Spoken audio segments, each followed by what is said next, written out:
Hi, and welcome to EdVantage. My name is Marie Huntsinger, and I am your instructor for Introduction to Sociology. Today we're going to be talking about a very important concept in sociology called social stratification and socioeconomic status. So it's no secret that in our society, some groups and people have more access to opportunities, rewards, and resources compared to other groups and people. Why does that happen? It's because of this process called social stratification, where we rank and order people based on their social position. It's important to note that all societies have a system of social stratification, but they differ on the variety of complexity and also what they stratify on. In the United States, we tend to stratify people based on income and wealth, or also known as socioeconomic status or sometimes social class. So let's talk about two different systems of social stratification. The first one is called a caste system. A caste system is usually associated in countries like India. Even though this system has been officially abolished and it's illegal to discriminate based on caste, a lot of these ideals still are prevalent in Indian society because it's so rooted in their culture and history. In a caste system, it is closed, meaning you're born into a certain caste and it's impossible to move into a different caste, either a higher caste or a lower caste. And you also tend to marry people within your caste as well. Some observers have argued that in the United States, we have had a caste system up until the civil rights era under Jim Crow and slavery, where African Americans were restricted on their rights and opportunities and resources. The class system that you're probably more familiar with is the open class system, which we have in the United States. The class system is based on both individual achievement and your social class that you were born into. In an open class system, you have what's called social mobility, which we'll talk about in a little bit, but this is the ability to be able to move social classes, either from a higher class to a lower class. But it's important to note that most people stay around the social class that they were born into or that their family of origin was. So let's talk about some different important terms in relation to this topic. The first one is called socioeconomic status, which we mentioned before, and this is your social class position in society. So in addition to income and wealth, it also includes your occupation and also the level of education that you have. Income, you're probably familiar with the bi-weekly or weekly paycheck that you get from an employer or from a client. This is earnings from work or investments. The median American income for the year 2016, which was about $52,700 a year. On the other hand, wealth, which is often confused with income, but it's different.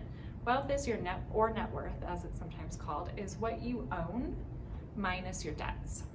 So this includes things like your savings accounts, your retirement accounts, your assets like your house or cars, minus any sort of liabilities like credit card debt or student loan debt.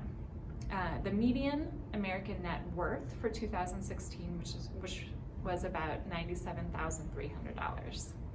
Some additional terms, conspicuous consumption. So this was coined by a man named Thorsten Veblen. It says that conspicuous consumption is all about displaying your wealth in order to gain status and prestige amongst others.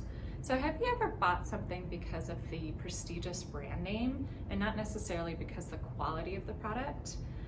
If you have, then you have engaged in conspicuous consumption. And so what you're signaling to other people is that you have the monetary resources in order to purchase certain high luxury goods. So prime examples of conspicuous consumption would be luxury brand cars, designer handbags, even using silver utensils or china would be an example of conspicuous consumption. So as far as silver utensils go, they tarnish, you can't place them in the dishwasher, china is easily breakable, but yet it shows perhaps your dinner guests that you have arrived, that you have some level of sophistication and monetary success.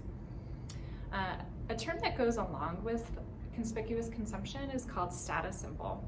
And this is a visible material example of your wealth and your status. So again, things that are related to status symbol would be having a designer backpack or even a designer water bottle. For example, around campus, I see Hydro Flasks, which is a very expensive brand of water bottle, or Vans shoes. So of course you can buy cheaper shoes that don't have the Vans logo, but buying the brand name shoes tells people that you have the monetary means to spend that extra money on those goods. Socioeconomic status, as I mentioned before, also measures the prestige of your occupation, which is a subjective rank of your worthiness when it comes to your career or occupation. So what they do to assess this is they ask everyday Americans to rank different careers as far as their worthiness or prestige. In the United States, we tend to value jobs that, not surprisingly, have a high income and also a high level of education. So top 20 occupations would include occupations like lawyer, judge, doctor, professor. So if you look at the list, we can see that we tend to value jobs that use intellectual or use the mind versus using your physical body. Okay, so social mobility. As I mentioned before, social mobility is the ability for an individual or for a group to be able to move up or down the social class ladder. And we break this up into two different types: intergenerational mobility, and this is when you move social classes between different generations.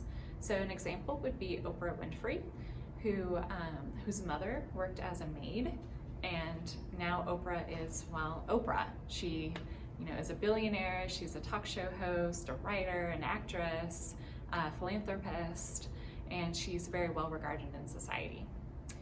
On the other hand, intra-generational mobility is when you move social classes as an individual during their own lifetime. So an example would be J.K. Rowling, who was a struggling single mother before she wrote the Harry Potter books, and now she is quite wealthy. So it's important to note in the United States, we have actually a relatively low social mobility compared to some other countries. So there's a strong correlation in the United States between the income and wealth of your parents and the income and wealth of the children. And if you think about it, this is because the social class system tends to reproduce itself. So if you come from a very wealthy family, you live in the suburbs, you live in a nice house, they may be able to provide you a private school education, or perhaps you go to a well-funded public school. You're also able to get things like tutoring if you're struggling with certain content or material. Also SAT prep courses or tutors or coaches. If you want to participate in an extracurricular that costs money, your parents could probably provide that for you. Your living conditions are probably safe, free of lead and other toxins. You probably have green spaces or parks to play in that are safe. And if you compare this with someone who comes from perhaps a poor family, maybe a single parent family, they live in the inner city, the streets are dangerous, the schools are poorly funded, your parents don't have the means to get you a tutor or to pay for extracurriculars. Even if you do decide to go to college, your parents probably don't have the what we call cultural capital to help you navigate the higher education system. And so when we look at factors like this, we can see how wealthy parents tend to have upper class or wealthy kids, and vice versa for poor parents and poor kids. Let's see, now it definitely is possible to change your social class position, and many people have done it.